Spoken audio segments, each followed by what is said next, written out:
प्यारे बच्चों, मेरे यूट्यूब चैनल संजय 4500 में आपका स्वागत है। आज हम लोग साइंस की दूसरी कक्षा के पार्ट 2 पढ़ेंगे और इसमें से 20 क्वेश्चन है। बहुत ही इंपॉर्टेंट क्वेश्चन है, बहुत ही अच्छे क्वेश्चन है। आप पढ़ेंगे तो खुद ही देखेंगे। परीक्षा के बाद आप आंकलन कीजिएगा, अभी मैं नहीं कह रहा हूँ। जब आप पढ़ लेंगे, पढ़ने के बाद परीक्षा देंगे, आपको इनसे क्वेश्चन ना मिले तब बताइएगा। वैसे आप पढ़िए, अच्छे क्वेश्चन है और इनका जवाब दीजिए। जो भी अच्छा लगे उसको ज़रूर कमेंट्स करें, ठीक है, और शेयर करें, सब्सक्राइब करें और दोस्तों से भी करवाएं। पहला क्वेश्चन है, 30वें नंबर का क्वेश्चन है, किसी पृष्ठ के प्रति एकांक क्षेत्रफल पर लगने वाले बल को कहते हैं। पहला है गुरुत्वाकर्षण बल, दूसरा है घर्षण बल, तीसरा है दाब, चौथा है पेशीय बल। तो इसमें बच्चा याद रखिएगा हमेशा कि किसी पृष्ठ के प्रति एकांक क्षेत्रफल पर लगने वाले बल को हम क्या कहते हैं? दाब कहते हैं। क्या कहते हैं? दाब कहते हैं। चलिए अगला क्वेश्चन, स्तंभ फर्स्ट से स्तंभ सेकंड का मिलान कर सही विकल्प का चयन कीजिए, ठीक है। तो इसमें से पहला स्तंभ दिया हुआ है दाब, संपर्क बल, बल आवृत्ति, ठीक है। दूसरे स्तंभ में दिया हुआ है प्रति सेकंड न्यूटन, बल, क्षेत्रफल। इसका हम आपको बताते हैं ऑप्शन क्या है। ऑप्शन को ध्यान दीजिए, कौन सा सही होगा, कौन सा नहीं सही होगा, बताइए आप। चलिए मिलान कीजिए। मिलान कर लिया? नहीं किया? कोई बात नहीं, चलो हम बताते हैं फिर से, ठीक है। तो इसका होगा दाब। दाब को हम किससे मिलाएंगे? ध्यान से देखिए, दाब को किससे मिलाएंगे? बल क्षेत्रफल से मिलाएंगे। दाब को हम किससे मिलाएंगे? बल क्षेत्रफल से मिलाएंगे। बल क्षेत्रफल से मिलाएंगे, ठीक है। फिर उसके बाद किसको? संपर्क बल को हम किससे मिलाएंगे? घर्षण से मिलाएंगे। संपर्क बल को घर्षण से मिलाएंगे, ठीक है। बल को हम सी ऑप्शन किससे मिलाएंगे? दूसरे से मिलाएंगे। बल का न्यूटन से, ठीक है। आवृत्ति को हम किससे मिलाएंगे? पहले से मिलाएंगे, ठीक। तो इस प्रकार से हमारा सी ऑप्शन सही होता है। क्या होता है? सी ऑप्शन सही होता है, ठीक है। अच्छे से पढ़िए, मेहनत करिए, सफलता आपको ज़रूर मिलेगी, ठीक। चलिए 32वां क्वेश्चन है, ध्यान से देखिए। एक वाहन 30 मिनट में 45 किलोमीटर की दूरी तय करता है। वाहन का वेग पूछा है बच्चा, ठीक है। एक वाहन 30 मिनट में 45 किलोमीटर की दूरी तय करता है। वाहन का वेग क्या होगा? तो वेग क्या होगा बच्चों, बताओ वेग क्या होगा?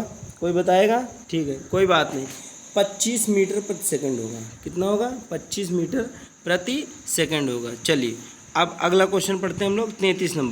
33 नंबर क्वेश्चन है, किसी कार द्वारा तय की गई दूरी को मापने के लिए कार में स्थापित उपकरण कहलाता है। Barometer, speedometer, anemometer, odometer. चलो 33 का कौन सा सही होगा, मैं बताओ 33 का कौन सा सही होगा? तो किसी कार द्वारा तय की गई दूरी को मापने के लिए कार में स्थापित उपकरण कहलाता है ओडोमीटर। क्या कहलाता है? ओडोमीटर।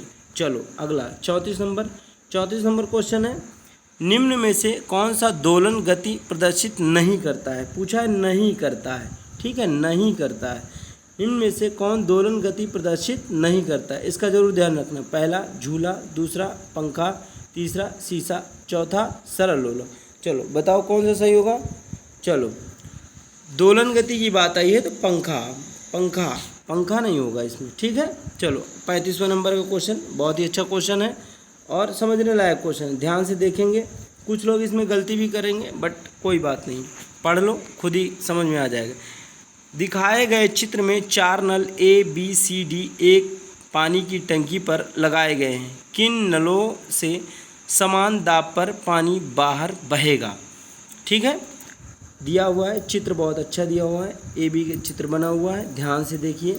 उसके बाद आप खुद आकलन कीजिए कौन सा सही होगा, ठीक। ABCD 4 नल दिए हुए हैं और पूछा है समान दाब, ठीक है, किन नलों पर समान दाब पर पानी बाहर निकलेगा? तो आप बता सकते हो, गैस कीजिए जल्दी, चलिए जल्दी बताइए, ठीक है।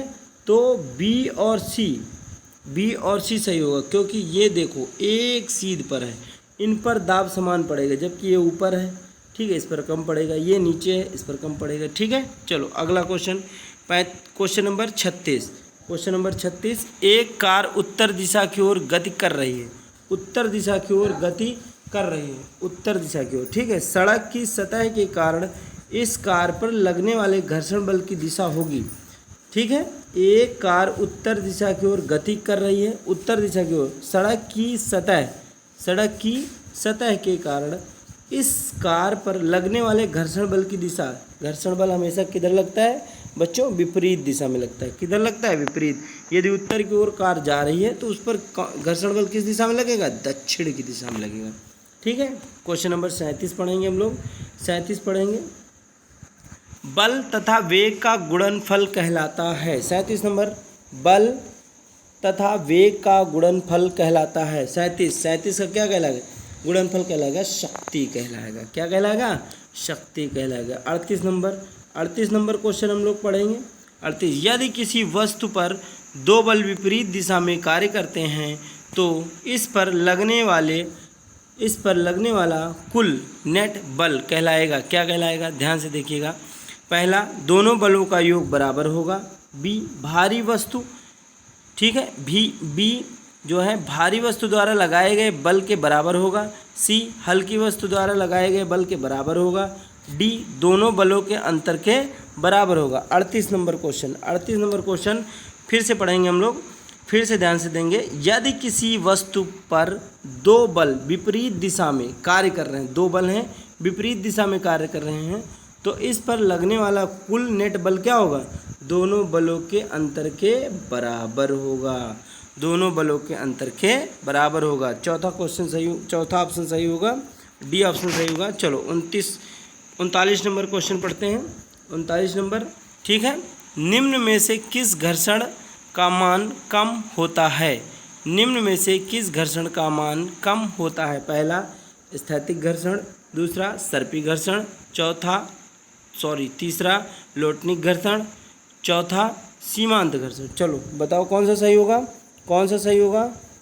39 का सी सही होगा। ठीक है, लोटनिक घर्षण। चलो 40 नंबर क्वेश्चन हम लोग पढ़ेंगे। चिमटा किस श्रेणी का उत्तोलक है? एक क्वेश्चन आएगा बच्चा, ठीक है, एक क्वेश्चन 100% आएगा, ऐसा देख लीजिएगा। 40 नंबर हम लोग पढ़ेंगे। 40 नंबर में कौन सा सही होगा? चिमटा किस श्रेणी का उत्तोलक है? प्रथम, द्वितीय, तृतीय, उपर्युक्त सभी। तो उपर्युक्त सभी तो कभी नहीं हो सकता।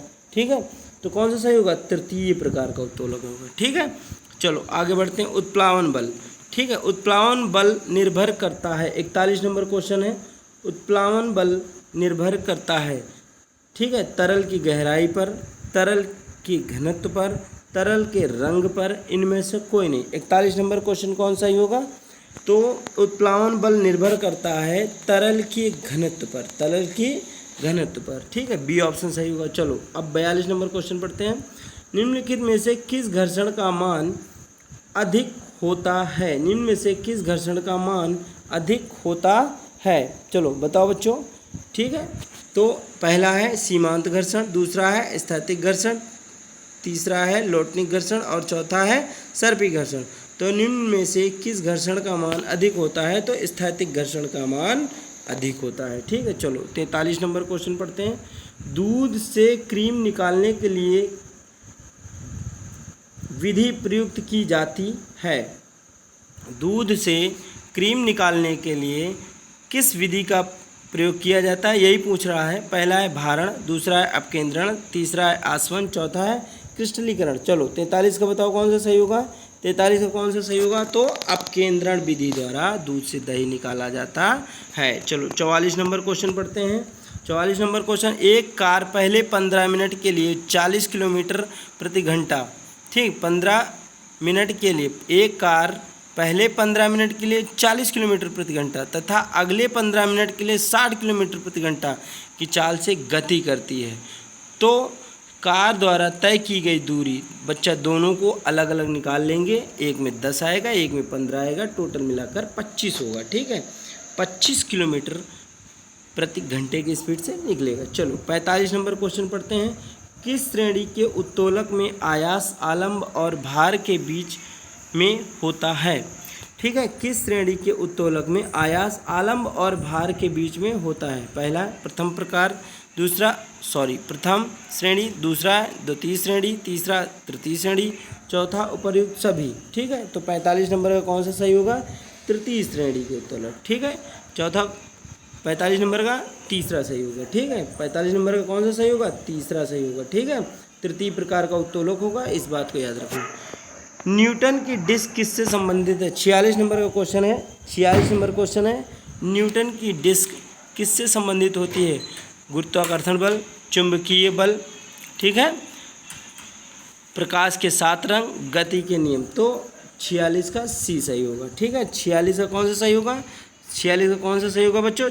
सी सही होगा, ठीक। प्रकाश के 7 रंग से संबंधित है, ठीक है। समझ में आ गया? बोलो, समझ में आ गया? ठीक, चलो। एक घर्षण युक्त आनत तल के शीर्ष पर 2 खंड x और y रखे हैं, ठीक है। इनके द्रव्यमान क्रमशः 5 किलोग्राम तथा 10 किलोग्राम है। दोनों खंड एक साथ विराम से आनत, ठीक है, विराम से आनत तल पर न्यूनतम लंबाई वाले पथ पर खिसकना शुरू करते हैं, ठीक है। कौन सा खंड आनत तल के निचले भाग पर पहले पहुंचेगा? चलो, अब अगर नहीं समझ में आया है तो बच्चों पुश करके वीडियो को ध्यान से देख लेना, पढ़ लेना खुद ही, बहुत ही आसान है, समझ में आ जाएगा, ठीक है। कौन सा सही होगा इसमें? हम आपको बता रहे हैं कौन सा सही होगा। 47 का सी ऑप्शन सही होगा, ठीक है। दोनों खंड x और y एक साथ आनत तल के निचले भाग पर पहुंचेंगे। 48 नंबर क्वेश्चन है। 48 नंबर क्वेश्चन क्या है? 200 ग्राम द्रव्यमान वाली एक रबर की गेंद, 200 ग्राम द्रव्यमान वाली एक रबर की गेंद किसी झील में पानी की सतह पर तैर रही है। यदि पृथ्वी की सतह पर गुरुत्वाकर्षणीय त्वरण का मान 9.8 मीटर प्रति सेकंड है तथा पानी का घनत्व 1 किलोग्राम प्रति लीटर है, तो तैरते गेंद का आभासी भार कितना होगा? चलो बच्चा, 48 नंबर का जो क्वेश्चन है, 48 नंबर का क्वेश्चन क्या होगा? इसका आंसर आराम से पढ़ना, बहुत ही अच्छा क्वेश्चन है, आ जाएगा। बहुत टफ क्वेश्चन नहीं है, बहुत अच्छा क्वेश्चन है, बस ध्यान से पढ़ना, आ जाएगा। इसका जो है 0 न्यूटन होगा, ठीक है। क्या होगा? 0 न्यूटन होगा। 48 का क्या होगा? 0 न्यूटन होगा। चलो 49 नंबर क्वेश्चन हम लोग पढ़ लेते हैं, ठीक है। 49 नंबर क्वेश्चन पढ़ लेते हैं। निम्न में कौन सा परिणामी बल 7N देता है? चलो 49 नंबर का कौन सा सही होगा, ठीक है, बताओ। चलो 23N, 15N, बी ऑप्शन सही होगा, ठीक है। चलो अब 50वें का तो नीचे उत्तर ही नहीं मिल रहा, कोई बात नहीं बच्चों, इसका हम देख लेंगे, ठीक है। 50वां बाद में हम करा देंगे, लेकिन मेरे क्वेश्चन थोड़ा टफ होंगे, लेकिन आपको सफलता जरूर दिलाएंगे, मिलेंगे आपको क्वेश्चन, ये मैं कह रहा हूँ, ठीक है।